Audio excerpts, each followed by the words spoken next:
ನಮಸ್ಕಾರ ಸ್ನೇಹಿತರೆ, ನಮ್ಮ ಕರ್ಮ ರಹಸ್ಯ ಚಾನೆಲ್ಗೆ ನಿಮ್ಮೆಲ್ಲರಿಗೂ ಸ್ವಾಗತ.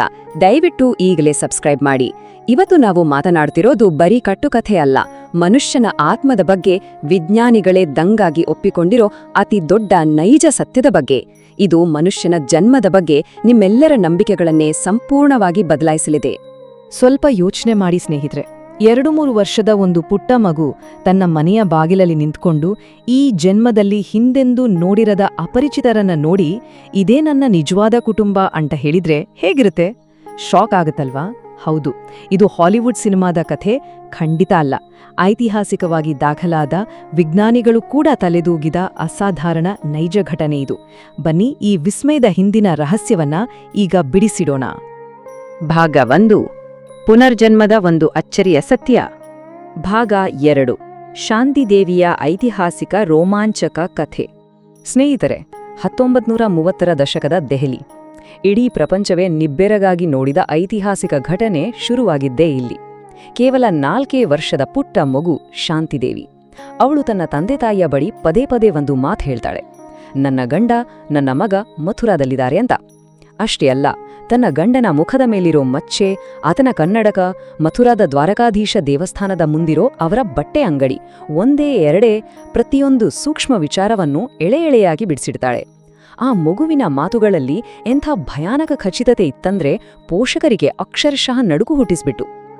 ಈ ವಿಷಯ ಎಷ್ಟು ಕಾಡ್ಗಿಚ್ಚಿನಂತೆ ಹರಡಿತಂದ್ರೆ ಸ್ವತಃ ಮಹಾತ್ಮ ಗಾಂಧೀಜಿಯವರೇ ಇದನ್ನ ತನಿಖೆ ಮಾಡೋದಕ್ಕೆ ಒಂದು ವಿಶೇಷ ಆಯೋಗವನ್ನೇ ರಚನೆ ಮಾಡ್ತಾರೆ. 1935ರ ನವೆಂಬರ್, ಆಯೋಗದ ಸದಸ್ಯರು ಶಾಂತಿದೇವಿಯನ್ನ ರೈಲ್ನಲ್ಲಿ ಮಥುರಾಕ್ಕೆ ಕರ್ಕೊಂಡೋಗ್ತಾರೆ. ರೈಲು ಮಥುರಾ ತಲುಪ್ತಿದ್ದಂತೆ ಆ ಪುಟ್ಟ ಮಗುವಿನ ಮುಗ್ಧ ಕಣ್ಣುಗಳಲ್ಲಿ 100 ವರ್ಷಗಳ ಹಿಂದಿನ ನೆನಪುಗಳು ಚಿನ್ನದಂತೆ ಹೊಳೆಯೋಕ್ ಶುರುವಾಗುತ್ತೆ. ಯಾರಿಗೂ ಕಾಯ್ದೆ ಆ ಅಪರಿಚಿತ ಬೀದಿಗಳಲ್ಲಿ ತನ್ನ ಸ್ವಂತ ಮನೆಗೆ ಹೋಗುವ ದಾರಿಯನ್ನ ತಾನೇ ಖುದ್ದಾಗಿ ತೋರಿಸ್ಕೊಂಡೋಗ್ತಾಳೆ. ಕಲ್ಪನೆ ಮಾಡ್ಕೊಳ್ಳಿ ಸ್ನೇಹಿತರೆ, ಎಂತಹ ರೋಮಾಂಚಕ ದೃಶ್ಯ ಅದು. ಆ ಐತಿಹಾಸಿಕ ಕ್ಷಣ ಬಂದೇ ಬಿಡ್ತು. ಆ ಪುಟ್ಟ ಮಗು ಈ ಜನ್ಮದಲ್ಲಿ ಹಿಂದೆಂದೂ ನೋಡಿರದಿದ್ದ ತನ್ನ ಹಿಂದಿನ ಜನ್ಮದ ಗಂಡ ಕೇದಾರ್ನಾಥ್ನೆದುರು ಬಂದಿಲ್ತಾಳೆ. ತಕ್ಷಣವೇ ಆತನನ್ನು ಗುರ್ತಿಸ್ತಾಳೆ. ಅವಳ ಕಣ್ಣುಗಳಲ್ಲಿ ಆ ಅಳಿಯ ಜನ್ಮದ ಪ್ರೀತಿ ಉಕ್ಕಿ ಬಂತು. ಆತ್ಮ ತನ್ನವರನ್ನ ಹೇಗ್ ಗುರ್ತಿಸುತ್ತೆ ಅನ್ನೋದಕ್ಕೆ ಇದಕ್ಕಿಂತ ದೊಡ್ಡ ಉದಾಹರಣೆ ಬೇಕಾ? ಅಲ್ಲಿ ನೆರೆದಿದ್ದ ಪ್ರತಿಯೊಬ್ಬರ ಕಣ್ಣಲ್ಲೂ ಕಣ್ಣೀರು. ಅದೊಂದು ಅದ್ಭುತ, ಅವರ್ಣನೀಯ ಭಾವನಾತ್ಮಕ ಕ್ಷಣ ಆಗಿತ್ತು. ಇದು ಕೇವಲ ಬಾಯಿ ಮಾತಿನ ಕಥೆಯಾಗಿರ್ಲಿಲ್ಲ. ಆಕೆ ತನ್ನ ಹಿಂದಿನ ಮನೆಯ ಅಂಗಡದಲ್ಲಿದ್ದ ಬಾವಿಯನ್ನ ನಿಖರವಾಗಿ ತೋರಿಸಿದಳು. ತಾನು ಅಡಗಿಸಿಟ್ಟಿದ್ದ ಹಣದ ಜಾಗವನ್ನ ತೋರಿಸಿದಳು. ಎಲ್ಲಕ್ಕಿಂತ ಮಿಗಿಲಾಗಿ ತನ್ನ ಹಿಂದಿನ ಜನ್ಮದ ಮಗ ನವನೀತ್ನನ್ನ ನೋಡಿದ ತಕ್ಷಣ ಆ ಪುಟ್ಟ ಮಗು ಬಿಕ್ಕಿ ಬಿಕ್ಕಿ ಅಳೋಕೆ ಶುರು ಮಾಡಿದ್ಲು. ತನ್ನ ಎತ್ತರಕ್ಕಿಂತ ದೊಡ್ಡವನಿದ್ದ ಮಗನನ್ನ ಅಪ್ಪುಕೊಂಡು ಆಕೆ ಕಣ್ಣೀರ್ ಹಾಕಿದ್ದ ದೃಶ್ಯ ಎಂಥವರ ಕರುಳನ್ನು ಹಿಂಡುವಂತಿತ್ತು. ಗಂಡ ಕೇದಾರ್ನಾಥ್ಕಂತೂ ಇದು ನಂಬಲಸಾಧ್ಯವಾದರೂ ಕಣ್ಣೆದುರೇ ಒಪ್ಪಿಕೊಳ್ಳಲೇಬೇಕಾದ ಪರಮ ಸತ್ಯವಾಗಿತ್ತು. ಭಾಗ 3, 40 ವರ್ಷಗಳ ವೈಜ್ಞಾನಿಕ ಸಂಶೋಧನೆ. ಈಗ ನಿಮಗೆ ಅನಿಸಬಹುದು, ಶಾಂತಿದೇವಿಯ ಕಥೆ ಸರಿ, ಆದರೆ ವಿಜ್ಞಾನ ಇದನ್ನ ಒಪ್ಪುತ್ತಾ ಅಂತ. ಖಂಡಿತ ಒಪ್ಪುತ್ತೆ ಸ್ನೇಹಿತರೆ. ಅಮೆರಿಕಾದ ವರ್ಜಿನಿಯಾ ವಿಶ್ವವಿದ್ಯಾಲಯದ ಡಾಕ್ಟರ್ ಇಯಾನ್ ಸ್ಟೀವನ್ಸನ್ ಅನ್ನೋ ಮಹಾನ್ ವಿಜ್ಞಾನಿ ಬರೋಬ್ಬರಿ 40 ವರ್ಷಗಳ ಕಾಲ ಇದರ ಬಗ್ಗೆ ನಿರಂತರ ಸಂಶೋಧನೆ ಮಾಡಿದ್ದಾರೆ. ಭಾರತ, ಅಮೆರಿಕ, ಲೆಬನಾನ್, ಥಾಯ್ಲೆಂಡ್ ಹೀಗೆ ಪ್ರಪಂಚದಾದ್ಯಂತ ಸಂಚರಿಸಿ ಅವರು ದಾಖಲಿಸಿದ ನೈಜ ಪ್ರಕರಣಗಳ ಸಂಖ್ಯೆ ಎಷ್ಟು ಗೊತ್ತಾ? 3000ಕ್ಕೂ ಹೆಚ್ಚು. ಊಹಿಸಿ, ಇದು ಕಾಕತಾಳೀಯ ಅಂತ ತಳ್ಳಿ ಹಾಕುವಂಥದ್ದಲ್ಲ. ಇದು ಅತ್ಯಂತ ಗಂಭೀರವಾದ, ದಾಖಲಿತ ವೈಜ್ಞಾನಿಕ ಸತ್ಯ. ಇವರ ಸಂಶೋಧನೆಯಲ್ಲಿ ದಾಖಲಾದ ಮತ್ತೊಂದು ಬೆರಗುಗೊಳಿಸುವ ಪ್ರಕರಣ ಅಂದ್ರೆ ಪ್ರಮೋದ್ ಶರ್ಮಾ ಎಂಬ ಹುಡುಗಂದು. ಆ ಸಣ್ಣ ಹುಡುಗ ತನ್ನ ಹಿಂದಿನ ಜನ್ಮದ ಬಿಸ್ಕೆಟ್ ಅಂಗಡಿ, ಆ ಕಾಲದ ಸೋಡಾ ಮಿಷಿನ್ ರಿಪೇರಿ ಮಾಡೋದು ಮತ್ತು ಆ ಕಾಲದ ವ್ಯಾಪಾರದ ಲೆಕ್ಕಾಚಾರಗಳನ್ನ ಅತ್ಯಂತ ನಿಖರವಾಗಿ ಹೇಳಿದ್ದ. ಅಂದ್ರೆ ಪುನರ್ಜನ್ಮ ಅನ್ನೋದು ಕೇವಲ ಒಂದು ಕಡೆಗೆ ಸೀಮಿತವಾಗಿಲ್ಲ. ಇದು ಬೇರೆ ಬೇರೆ ದೇಶಗಳಲ್ಲಿ ಪದೇ ಪದೇ ಮರುಕಳಿಸುತ್ತಿರುವ, ವಿಜ್ಞಾನವೇ ಬೆರಗಾಗಿ ನೋಡ್ತಿರುವ ಸಂಗತಿ.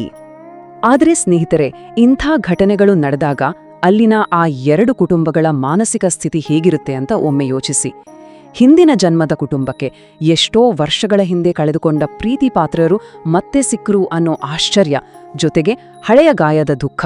ಇತ್ತ ಪ್ರಸ್ತುತ ಜನ್ಮದ ಪೋಷಕರಿಗೆ ತಮ್ಮ ಮುದ್ದಿನ ಕೂಸು ಬೇರಾರನ್ನೋ ನನ್ನವರು ಅಂತ ಕರೆಯುವಾಗ ಆಗೋ ಆತಂಕ, ಭಯ.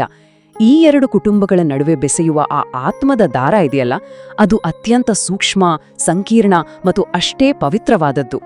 ಭಾಗ 4. ಪುನರ್ಜನ್ಮವನ್ನು ಗುರುತಿಸುವ 7 ಪ್ರಮುಖ ಲಕ್ಷಣಗಳು. ಈಗ ನಾನು ಹೇಳೋ ಈ 7 ಲಕ್ಷಣಗಳನ್ನ ದಯವಿಟ್ಟು ಗಮನವಿಟ್ಟು ಕೇಳಿ.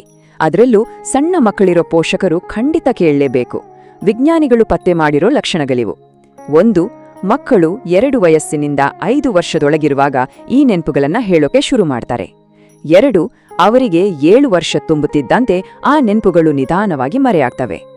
3. ಹಿಂದಿನ ಜನ್ಮದ ಹೆಸರು ಮತ್ತು ಊರುಗಳನ್ನ ಸ್ಪಷ್ಟವಾಗಿ ಹೇಳ್ತಾರೆ. 4. ತಾವು ಹೇಗೆ ಸತ್ತೇವೋ ಅನ್ನೋದನ್ನ ನೆನ್ಪು ಮಾಡ್ಕೊಳ್ತಾರೆ. 5. ಹಿಂದಿನ ಕುಟುಂಬದವರನ್ನ ನಿಖರವಾಗಿ ಗುರುತಿಸ್ತಾರೆ. 6.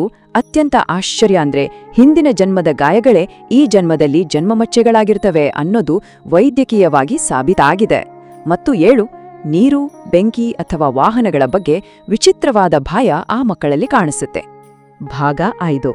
ಪೋಷಕರಿಗೆ ಪ್ರಮುಖ ಹಾಗೂ ಉಪಯುಕ್ತ ಮಾರ್ಗದರ್ಶನ. ಒಂದು ವೇಳೆ ನಿಮ್ಮ ಮಗು ಈ ತರಹ ವಿಚಿತ್ರವಾಗಿ ಮಾತನಾಡಿದ್ರೆ ಏನ್ ಮಾಡ್ಬೇಕು?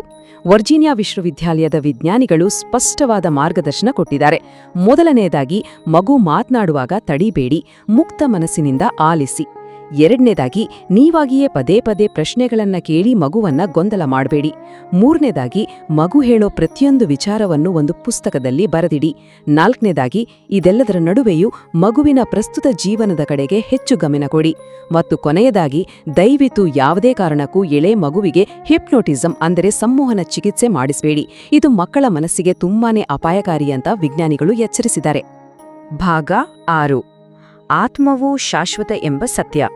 ಸ್ನೇಹಿತರೆ, ಗರುಡ ಪುರಾಣ ಮತ್ತು ಭಗವದ್ಗೀತೆಯಲ್ಲಿ ನಮ್ಮ ಹಿರಿಯರು ಸಾವಿರಾರು ವರ್ಷಗಳ ಹಿಂದೆಯೇ ಒಂದು ಮಾತು ಹೇಳಿದ್ರು. ಸಾವು ಬರೋದು ಕೇವಲ ದೇಹಕ್ಕೆ ಮಾತ್ರ, ಆತ್ಮಕ್ಕಲ್ಲ ಅಂತ. ಇವತ್ತು ಆಧುನಿಕ ವಿಜ್ಞಾನ ಕೂಡ ಇದನ್ನು 100ಕ್ಕೆ 100 ನಿಜ ಅಂತ ಸಾಬೀತು ಮಾಡ್ತಾ ಇದೆ. ಪ್ರಾಚೀನ ಹಿಂದೂ ಜ್ಞಾನ ಮತ್ತು ಆಧುನಿಕ ವಿಜ್ಞಾನ ಇವೆರಡು ಬೇರೆ ಬೇರೆ ದಾರಿಗಳಾದರೂ ಅವು ಸೇರ್ತಿರುವ ಸತ್ಯ ಒಂದೇ. ನಮ್ಮ ಈ ಅಸ್ತಿತ್ವ ಕೇವಲ ಈ ಒಂದೇ ಜನ್ಮಕ್ಕೆ ಸೀಮಿತವಲ್ಲ. ಕತ್ತಲಲ್ಲಿ ಮಿನುಗೋ ನಕ್ಷತ್ರಗಳ ಹಾಗೆ ಒಂದು ಜನ್ಮದಿಂದ ಮತ್ತೊಂದು ಜನ್ಮಕ್ಕೆ ನಮ್ಮ ಆತ್ಮದ ಈ ಸುಂದರ ಪ್ರಯಾಣ ನಿರಂತರವಾಗಿ ಸಾಗ್ತಲೇ ಇರ್ತದೆ. ಮನುಷ್ಯನ ಆತ್ಮ ಇಷ್ಟೊಂದು ಅದ್ಭುತವಾದದಲ್ವಾ? ಇದು ನಿಜಕ್ಕೂ ನಮ್ಮನ್ನ ಬೆರಗುಗೊಳಿಸುವ ಪರಮ ಸತ್ಯ. ಇಷ್ಟೆಲ್ಲ ನೋಡಿದ ಮೇಲೆ ನಿಮ್ಮ ಮನಸ್ಸಿನಲ್ಲಿ ಒಂದು ದೊಡ್ಡ ಪ್ರಶ್ನೆ ಮೂಡ್ತಾ ಇರಬಹುದು. ಹಾಗಾದ್ರೆ ನಮ್ಮೆಲ್ಲರ ಆತ್ಮದ ಈ ಅನಂತ ಪ್ರಯಾಣದ ನೈಜ ಅರ್ಥವೇನು? ನಮ್ಮ ಈ ಹಿಂದಿನ ಜನ್ಮಗಳಲ್ಲಿ ನಾವೇನಾಗಿದ್ದೆವು? ಈ ಸತ್ಯಗಳು ಖಂಡಿತವಾಗಿಯೂ ನಮ್ಮ ಬದುಕಿನ ದೃಷ್ಟಿಕೋನವನ್ನೇ ಬದಲಾಯಿಸ್ತವೆ ಅಲ್ವಾ? ಸ್ನೇಹಿತರೆ, ನಿಮ್ಮನ್ನ ದಂಗಾಟಿಸುವ ಇಂತಹ ಇನ್ನಷ್ಟು ಆಳವಾದ ರಹಸ್ಯಗಳನ್ನು ತಿಳಿಯಲು ನಮ್ಮ ಕರ್ಮ ರಹಸ್ಯ ಚಾನೆಲ್ಗೆ ಈಗಲೇ ಸಬ್ಸ್ಕ್ರೈಬ್ ಮಾಡಿ. ಬ್ರಹ್ಮಾಂಡದ ಮತ್ತೊಂದು ರೋಮಾಂಚಕ ರಹಸ್ಯದೊಂದಿಗೆ ಮತ್ತೆ ಸಿಗೋಣ. ನಮಸ್ಕಾರ.